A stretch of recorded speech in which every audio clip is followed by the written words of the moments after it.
उत्तराखंड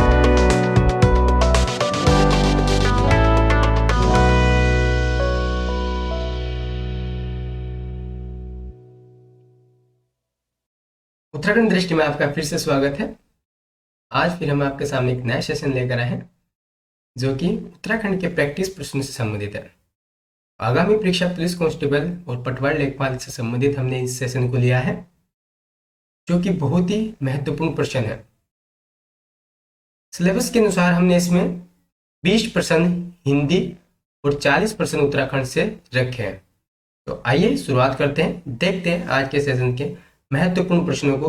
और यदि आपका स्कोर इसमें अच्छा रहा है तो आप कमेंट के माध्यम से जरूर बताएं। आइए शुरुआत करते हैं। तो सबसे पहला प्रश्न है हमारा, लिंग की दृष्टि से दही क्या है? स्त्रीलिंग, पुल्लिंग, नपुंसकलिंग या उभयलिंग? तो इस प्रश्न का सही उत्तर हो जाएगा ऑप्शन बी, पुल्लिंग। तो दही कौन सा शब्द है? पुल्लिंग। देखिए, ये जो दही शब्द है वैसे तो बोलने में क्या है, स्त्रीलिंग लग रहा है, लेकिन ये एक्चुअली है क्या, पुल्लिंग शब्द है, क्योंकि ये अपवाद है। दही, कवि, ये दोनों ही शब्द कैसे प्रयोग में लाए जाते हैं? पुल्लिंग के रूप में। आइए दूसरे प्रश्न को देखते हैं। कौन सा शब्द बहुवचन है? कौन सा शब्द बहुवचन है? माता, प्राण, लड़का, किताब। तो इस प्रश्न का सही उत्तर हो जाएगा ऑप्शन बी, प्राण। तो प्राण हमेशा बहुवचन में प्रयोग में लाया जाता है। तो प्राण कैसा शब्द है? बहुवचन। नेक्स्ट प्रश्न देखते हैं।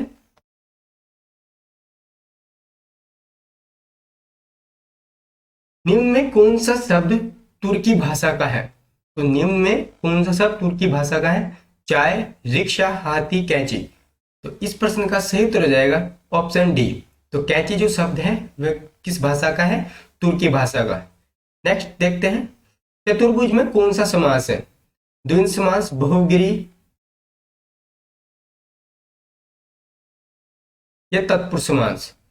तो इस प्रश्न का सही उत्तर हो जाएगा ऑप्शन बी, बहुगिरी समास। तो चतुर्भुज में कौन सा समास है? बहुगिरी समास। चतुर्भुज यानी चार भुजा वाला, यानी ब्रह्मा, तो इसमें कौन सा समास है?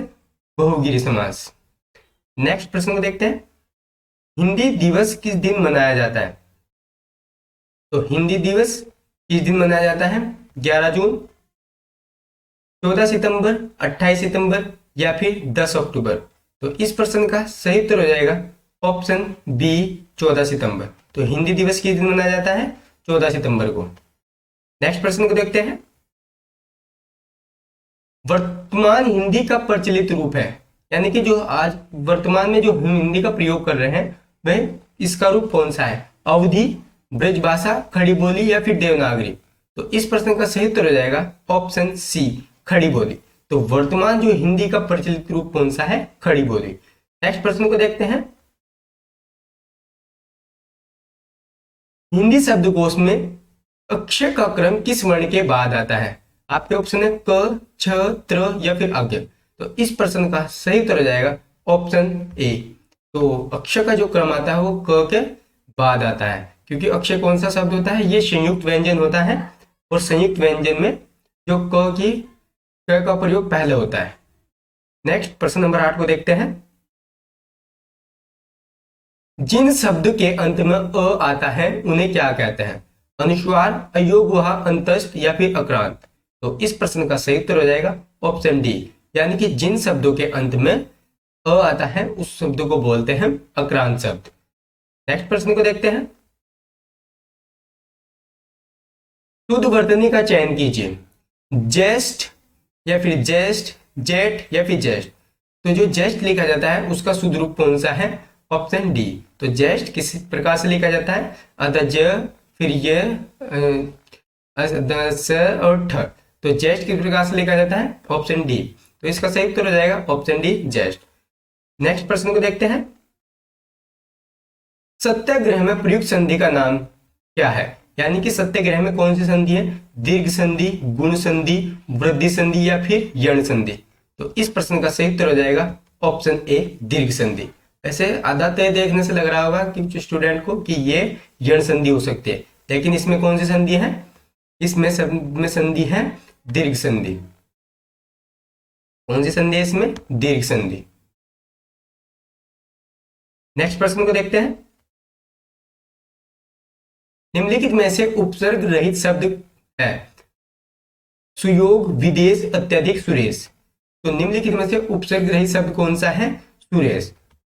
तो सुरेश शब्द कौन सा है? उपसर्ग रहित है, जिसमें उपसर्ग जुड़ा है। उपसर्ग किसे कहते हैं? जिसमें पहले कोई शब्द जुड़ जाता है उसको बोलते हैं उपसर्ग। यानी कि जिसमें पहले उपसर्ग जुड़ते हैं उसको बोलते हैं उपसर्ग, और जिसमें बाद में जुड़ता है उसको बोलते हैं प्रत्यय। नेक्स्ट प्रश्न को देखते हैं। सुमित सो रहा है वाक्य में क्रिया का कौन सा भेद है? तो सुमित सो रहा है अकर्मक, शकर्मक, वर्णार्थक या फिर ऑप्शन डी द्विकर्मक। तो इसमें कौन सी क्रिया है? तो इस प्रश्न का सही उत्तर हो जाएगा ऑप्शन ए अकर्मक। तो सुमित सो रहा है वाक्य में कौन सी क्रिया है? अकर्मक। नेक्स्ट प्रश्न को देखते हैं। प्रश्न नंबर 13, केदार का पर्यायवाची शब्द कौन सा है? तो केदार का जो पर्यायवाची शब्द कौन सा है? ब्रह्मा, विष्णु, महेश या फिर इंद्र। तो इस प्रश्न का सही उत्तर हो जाएगा महेश। तो महेश कौन सा शब्द है? केदार का पर्यायवाची शब्द है। नेक्स्ट प्रश्न को देखते हैं। चरण कमल बंधु हरि राय में कौन सा अलंकार है? आपके ऑप्शन है श्लेष अलंकार, उपमा अलंकार, रूपक अलंकार या फिर अतिशयोक्ति अलंकार। तो इस प्रश्न का सही उत्तर हो जाएगा ऑप्शन सी रूपक अलंकार। तो चरण कमल बंधु हरि राय में कौन सा अलंकार है? रूपक अलंकार। प्रश्न नंबर 15 को देखते हैं। अष्टछाप के सर्वश्रेष्ठ भक्त कवि के रूप में का नाम लिया जाता है, यानी आपको इस जगह को भरना है, किसका नाम लिया जाता है? तो इस प्रश्न का सही उत्तर हो जाएगा सूरदास। तो अष्टछाप के सर्वश्रेष्ठ भक्त कवि के रूप में सूरदास का नाम लिया जाता है। तो इस प्रश्न का सही उत्तर हो जाएगा ऑप्शन बी सूरदास। नेक्स्ट प्रश्न को देखते हैं। प्रश्न नंबर 16, संविधान के किस अनुच्छेद में देवनागरी लिपि में लिखित हिंदी को संघ की राजभाषा घोषित किया गया है? कौन सा अनुच्छेद है? 343, 343। ऑप्शन सी, यानी 343 कौन सा अनुच्छेद है? 343, जिसमें संविधान के अनुच्छेद में देवनागरी लिपि को हिंदी को संघ की राजभाषा घोषित किया गया है। तो ऑप्शन सी इसका सही हो जाएगा। नेक्स्ट प्रश्न को देखते हैं।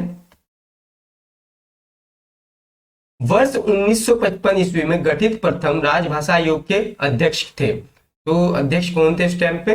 बीजी खैर। ऑप्शन ए सही हो जाएगा। क्वेश्चन नंबर 18 को देखते हैं। 10वां विश्व हिंदी सम्मेलन 2010 का आयोजन स्थल था, यानी कि 10वां जो विश्व हिंदी सम्मेलन हुआ था वह कहां पर हुआ था? मॉरिशस, भारत, न्यूयॉर्क या फिर जोहान्सबर्ग में। तो इस प्रश्न का सही उत्तर हो जाएगा भारत। तो ये 10वां जो विश्व सम्मेलन हुआ था हिंदी का, ये कहां पर हुआ था? भारत। और भारत के किस स्थान पर होता है? भोपाल में। तो भारत में ये कहां पर होता है? भोपाल में। तो ऑप्शन नंबर बी सही हो जाएगा। नेक्स्ट प्रश्न को देखते हैं। मुहावरा किस भाषा का शब्द है? तो मुहावरा किस भाषा का शब्द है? अरबी, तुर्की, पुर्तगाली या फिर जापानी। तो इस प्रश्न का सही उत्तर हो जाएगा अरबी। तो मुहावरा जो शब्द है किस भाषा का है? अरबी भाषा का। तो प्रश्न नंबर 19 का ऑप्शन ए सही हो जाएगा। नेक्स्ट प्रश्न को देखते हैं। आंख का नीर ढल जाने का अर्थ क्या है? तो आंख के नीर ढल जाने का अर्थ क्या है? मरते समय आंसू बहाना, निर्लज हो जाना, निरुत्साहित होना या फिर निष्प्रभ होना। तो इस प्रश्न का सही उत्तर हो जाएगा ऑप्शन बी निर्लज हो जाना, यानी आंख का नीर ढल जाने का अर्थ होता है निर्लज हो जाना। प्रश्न नंबर 21 को देखते हैं। उत्तराखंड में कितने राष्ट्रीय उद्यान है? तो उत्तराखंड में कितने राष्ट्रीय उद्यान है? 4, 6, 9 या फिर 12। तो इस प्रश्न का सही उत्तर हो जाएगा ऑप्शन बी 6। तो इसमें कितने राष्ट्रीय उद्यान है? 6। तो उत्तराखंड के अंदर कितने राष्ट्रीय उद्यान है? 6। तो प्रश्न नंबर 21 का ऑप्शन बी सही हो जाएगा। नेक्स्ट प्रश्न है। ग्वारख्या उड़ियार अवस्थित है। तो ग्वारख्या उड़ियार जो कहां पर स्थित है? चमोली में। तो ऑप्शन ए सही हो जाएगा क्वेश्चन नंबर 22 का। तो ग्वारख्या उड़ियार कहां पर स्थित है? चमोली में। तो इसका ऑप्शन ए सही हो जाएगा। क्वेश्चन नंबर 23 को देखते हैं। अब देखिए यहां से जो हमारा स्टार्टिंग, ये हमारा कौन सा पोर्शन स्टार्टिंग हो गया? उत्तराखंड का। यानी क्वेश्चन नंबर 21 से हमारा स्टार्टिंग हो गया उत्तराखंड के प्रश्न, यानी 40% अब हम उत्तराखंड के देखेंगे, जो कि बहुत ही महत्वपूर्ण है पुलिस कांस्टेबल और आगामी परीक्षा पटवारी और लेखपाल के लिए। आपको ध्यान से सेशन को देखना है, आपको बहुत ही सहायता मिलेगी यहाँ से। इसी तरीके से पेपर में ये प्रश्न आपको देखने को मिलेंगे। तो प्रश्न नंबर 23 को देखते हैं। कार्तिकेय पूर्व राजाओं के देवता थे, यानी कार्तिकेय पूर्व राजाओं के देवता कौन से थे? विष्णु, ब्रह्मा, गणेश या फिर कार्तिकेय। तो इस प्रश्न का सही उत्तर हो जाएगा ऑप्शन डी, कार्तिकेय। तो कार्तिकेय पूर्व राजाओं के देवता कौन से थे? कार्तिकेय। क्वेश्चन नंबर 24 को देखते हैं, ज्ञानचंद का राज्य चिन्ह क्या था? तो ज्ञानचंद का राज्य चिन्ह क्या था? ऑप्शन गाय, सिक्के, झंडा, गरुड़। तो इस प्रश्न का ऑप्शन डी सही हो जाएगा, गरुड़। तो ज्ञानचंद के राज्य चिन्ह क्या था? गरुड़। और वैसे जो चंदों का राष्ट्र चिन्ह कौन सा था? गाय। कौन सा था? गाय। तो इस प्रश्न का सही उत्तर हो जाएगा गरुड़। और जो चंदों का जो राज्य चिन्ह था वह कौन सा था? गाय। और ज्ञानचंद का राज्य चिन्ह कौन सा था? गरुड़। तो प्रश्न नंबर 24 का ऑप्शन डी सही हो जाएगा, गरुड़। क्वेश्चन नंबर 25 को देखते हैं, मल्ला महल का निर्माण किसने कराया था? यानी मल्ला महल का निर्माण किसने कराया था? रुद्रचंद ने। तो ऑप्शन बी इसका सही हो जाएगा, रुद्रचंद। तो मल्ला महल का जो निर्माण कराया गया था रुद्रचंद द्वारा किया गया था। तो 25 का ऑप्शन बी सही हो जाएगा। क्वेश्चन नंबर 26 को देखते हैं, परमार वंश का संस्थापक था। तो परमार वंश के जो संस्थापक था, अजयपाल, जगतपाल या फिर अज्ञातपाल या फिर कनकपाल। तो इस प्रश्न का सही उत्तर हो जाएगा ऑप्शन डी, कनकपाल। तो परमार वंश का जो संस्थापक कौन था? कनकपाल। क्वेश्चन नंबर 27 को देखते हैं, सुदर्शन शाह ने नए राज्य टिहरी रियासत की राजधानी स्थापित की थी। नरेंद्रनगर, प्रतापनगर, टिहरी या फिर श्रीनगर। इस प्रश्न का सही उत्तर हो जाएगा ऑप्शन सी, टिहरी। तो सुदर्शन शाह ने जो नए राज्य टिहरी रियासत की राजधानी कहां पर स्थापित की थी? टिहरी में। क्वेश्चन नंबर 28 को देखते हैं,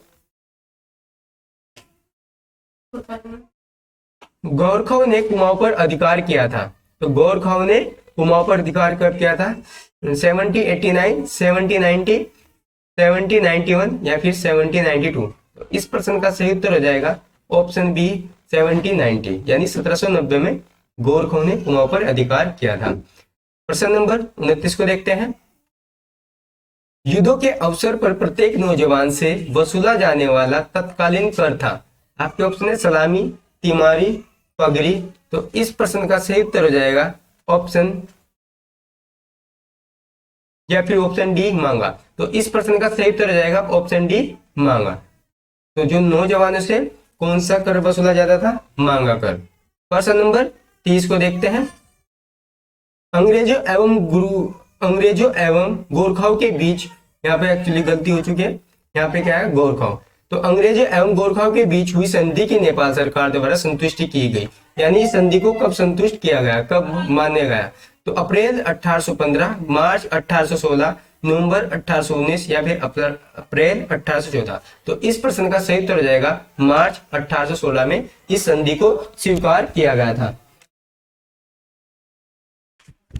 प्रश्न नंबर 31 को देखते हैं, कुमाऊं का पहला भूमि बंदोबस्त किसने किया?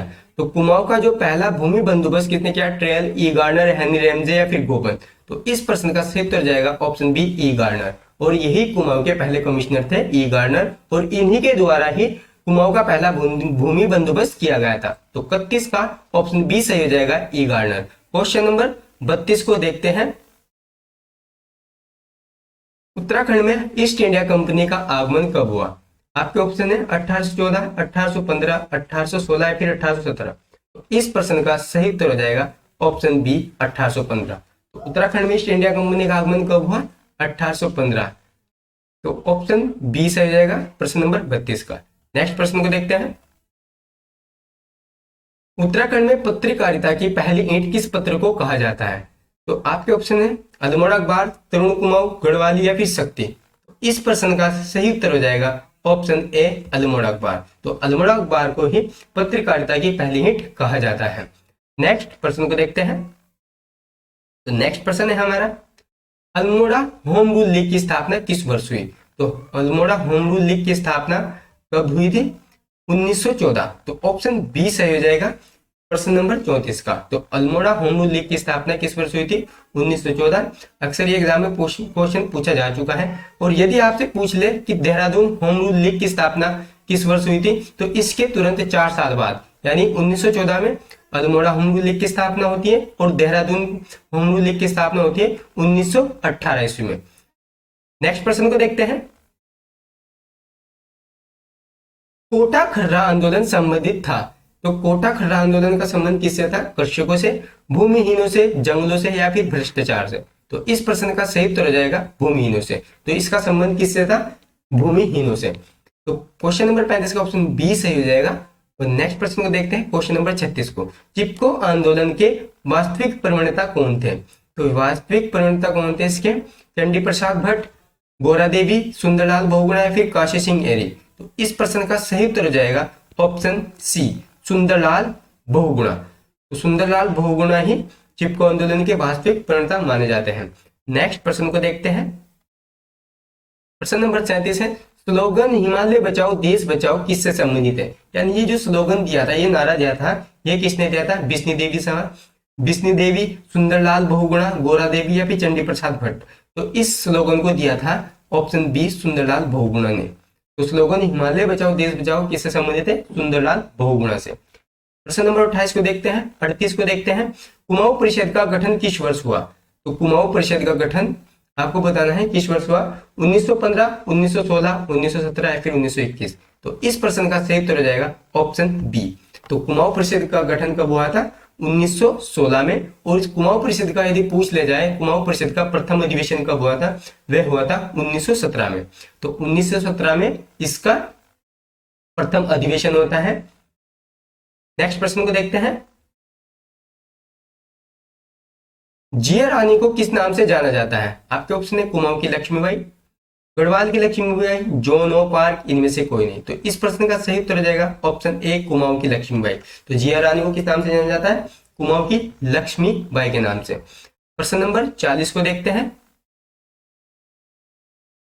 उत्तराखंड का अकबर नाम से किसे जाना जाता है? आपके ऑप्शन अजय पाल, कीर्ति शाह, नरेंद्र शाह, प्रताप शाह? तो इस प्रश्न का सही उत्तर हो जाएगा ऑप्शन बी, कीर्ति शाह। तो उत्तराखंड में जो उत्तराखंड का अकबर किसे जाना जाता है? उत्तराखंड का अकबर नाम से किसे जाना जाता है? कीर्ति शाह को। तो क्वेश्चन नंबर 40 का ऑप्शन बी सही हो जाएगा, कीर्ति शाह। प्रश्न नंबर 41 को देखते हैं, सर्वाधिक प्राचीनतम जनजाति कौन सी है? तो प्राचीनतम जनजाति कौन सी है?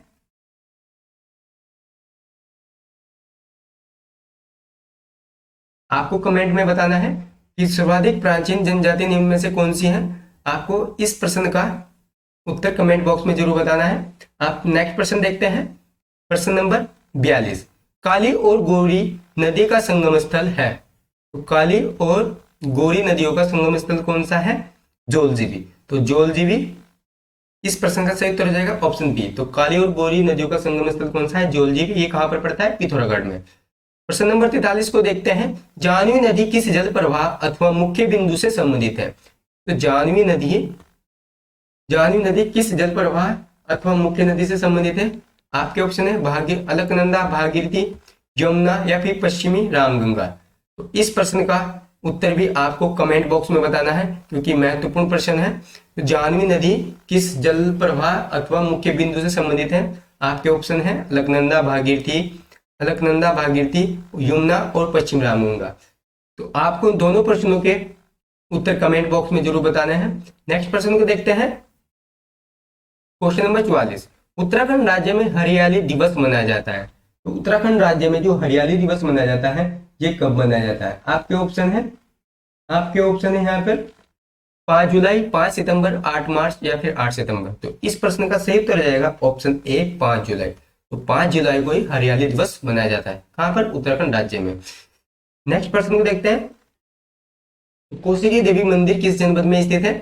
अल्मोड़ा, पिथौरागढ़, नैनीताल या फिर बागेश्वर? तो इस प्रश्न का सही उत्तर हो जाएगा ऑप्शन ए, अल्मोड़ा। तो ये कहां पर है? अल्मोड़ा में। नेक्स्ट प्रश्न को देखते हैं, प्रश्न नंबर 46 को, कौन सा जनपद अंतरराष्ट्रीय सीमा पर स्थित है? अल्मोड़ा, नैनीताल, देहरादून, उत्तरकाशी?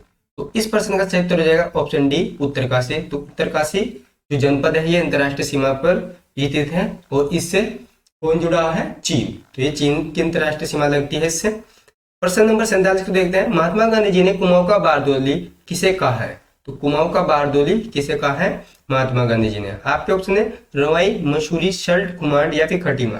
तो इस प्रश्न का सही उत्तर हो जाएगा ऑप्शन सी, शल्ट। तो शल्ट को ही महात्मा गांधी जी ने कुमाऊं का बारदोली की संज्ञा दी है। तो प्रश्न नंबर 47 का ऑप्शन सी सही हो जाएगा। नेक्स्ट प्रश्न को देखते हैं, प्रश्न नंबर 48 को, हिमालय गजेटियर के प्रसिद्ध ब्रिटिश लेखक कौन थे? तो एक पुस्तक है हिमालय गजेटियर, तो इसके प्रसिद्ध ब्रिटिश व्यक्ति थे, जो लेखक थे, इसके लेखक कौन थे? आपके ऑप्शन है पी बैरन एटकिंसन, जिम कॉर्बेट या जे विल्सन। तो इस प्रश्न का सही उत्तर हो जाएगा ऑप्शन बी एटकिंसन। तो एटकिंसन ही हिमालय गजेटियर के लेखक थे। तो 48 का ऑप्शन सी सही हो जाएगा और 48 का ऑप्शन बी सही हो जाएगा एटकिंसन। नेक्स्ट प्रश्न को देखते हैं, 49वां प्रश्न, उत्तराखंड में रहस्य ताल के नाम से किसे जाना जाता है? नैनीताल, सातताल, रूपकुंड, भीमताल। तो इस प्रश्न का सही उत्तर हो जाएगा ऑप्शन सी रूपकुंड। तो रूपकुंड को ही उत्तराखंड में रहस्य ताल के नाम से जाना जाता है। और यदि आपसे पूछ ले ये ताल कहाँ पर है, तो रूपकुंड कहाँ पर है? चमोली जनपद में स्थित है। नेक्स्ट प्रश्न है, व्यास गुफा स्थित है, तो व्यास गुफा कहाँ पर स्थित है? बद्रीनाथ। तो ऑप्शन ए सही हो जाएगा बद्रीनाथ। व्यास गुफा कहाँ पर स्थित है? बद्रीनाथ में। तो प्रश्न नंबर 50 का ऑप्शन ए सही हो जाएगा। प्रश्न नंबर 52 को देखते हैं, सुदमन आभूषण पहना जाता है, तो सुदमन आभूषण कहाँ पर पहना जाता है? हाथ में, गले में, पैर में या फिर नाक में। तो यह आभूषण जो पहना जाता है पैर में पहना जाता है। सुदमन आभूषण कहाँ पहना जाता है? पैर में। तो ऑप्शन नंबर सी सही हो जाएगा क्वेश्चन नंबर 52 का। प्रश्न नंबर 53 को देखते हैं, प्रशासनिक प्रशिक्षण संस्थान कहाँ पर स्थित है? प्रशासनिक प्रशिक्षण संस्थान कहाँ पर स्थित है? देहरादून, नैनीताल, हल्द्वानी या फिर ऋषिकेश। तो इस प्रश्न का सही उत्तर हो जाएगा ऑप्शन बी नैनीताल। तो प्रशासनिक प्रशिक्षण संस्थान कहाँ पर स्थित है? नैनीताल में। तो प्रश्न नंबर 53 का ऑप्शन बी सही हो जाएगा। नेक्स्ट प्रश्न को देखते हैं, क्षेत्रफल की दृष्टि से उत्तराखंड का सबसे बड़ा नेशनल पार्क कौन सा है? तो क्षेत्रफल की दृष्टि से उत्तराखंड का जो सबसे बड़ा नेशनल पार्क कौन सा है? गंगोत्री, राजाजी, नंदा देवी या फिर गोविंद। तो इस प्रश्न का सही उत्तर हो जाएगा ऑप्शन ए गंगोत्री। तो गंगोत्री ही सबसे बड़ा नेशनल पार्क है उत्तराखंड में। प्रश्न नंबर 55 को देखते हैं, स्कोट वन्यजीव अभ्यारण्य किस जनपद में स्थित है? तो स्कोट वन्यजीव अभ्यारण्य किस जनपद में स्थित है? आपके उसने अल्मोड़ा, चमोली, उत्तरकाशी या फिर पिथौरागढ़। तो स्कोट वन्यजीव अभ्यारण्य किस जनपद में स्थित है? ऑप्शन डी सही हो जाएगा पिथौरागढ़ में। नेक्स्ट प्रश्न है हमारा, किसाऊ बांध किस नदी पर बना है? तो किसाऊ बांध किस नदी पर बना है? आपके ऑप्शन है काली नदी पर, टोंस, रामगंगा या फिर सरयू। तो इस प्रश्न का सही उत्तर हो जाएगा टोंस नदी पर। तो किसाऊ बांध किस नदी पर बना है? टोंस नदी पर। तो प्रश्न नंबर 56 का ऑप्शन बी सही हो जाएगा। नेक्स्ट प्रश्न को देखते हैं, प्रश्न नंबर 57, उत्तराखंड राज्य की सबसे पुरानी जल विद्युत परियोजना कौन सी है? लोहिया हैंड परियोजना, पथरी परियोजना, चेला परियोजना या फिर ऑप्शन डी गुलोगी परियोजना। तो इस प्रश्न का सही उत्तर हो जाएगा ऑप्शन डी गुलोगी परियोजना। नेक्स्ट प्रश्न को देखते हैं, प्रश्न नंबर 58 को, उत्तराखंड में नैनीसैनी हवाई अड्डा कहां पर स्थित है? तो नैनीसैनी हवाई अड्डा देहरादून, पिथौरागढ़, पंतनगर या फिर नैनीताल में। तो इस प्रश्न का सही उत्तर हो जाएगा ऑप्शन बी पिथौरागढ़। ये हवाई अड्डा कहां पर स्थित है? पिथौरागढ़ में। क्या नाम है इसका? नैनीसैनी हवाई अड्डा। नेक्स्ट प्रश्न को देखते हैं, प्रश्न नंबर 59, उत्तराखंड राज्य विधेयक को राष्ट्रपति ने किस तिथि को अपनी स्वीकृति दी? 28 अगस्त 2000, 9 नवंबर 2000, 1 अगस्त 2000 या फिर 10 अगस्त 2000। इस प्रश्न का सही उत्तर जाएगा ऑप्शन ए 28 अगस्त 2000 को ही उत्तराखंड राज्य विधेयक को राष्ट्रपति जी ने स्वीकृति दी थी। और आज के सेशन का हमारा अंतिम प्रश्न है प्रश्न नंबर 60, जनगणना 2011 के अनुसार उत्तराखंड की साक्षरता दर कितनी है? ऑप्शन ए 88.78%, 90%, 82.78% या फिर 78.82%। तो इस प्रश्न का सही उत्तर हो जाएगा ऑप्शन डी 78.82% उत्तराखंड की साक्षरता दर है। तो उत्तराखंड की जो साक्षरता दर कितनी है 2011 के अनुसार 78.82%। तो यदि उत्तराखंड दृष्टि का आपको यह सेशन अच्छा लगा तो उत्तराखंड दृष्टि चैनल को लाइक एंड सब्सक्राइब जरूर कीजिए। आपसे फिर मुलाकात होगी एक नेक्स्ट प्रैक्टिस प्रश्नों के साथ, तब तक के लिए नमस्कार।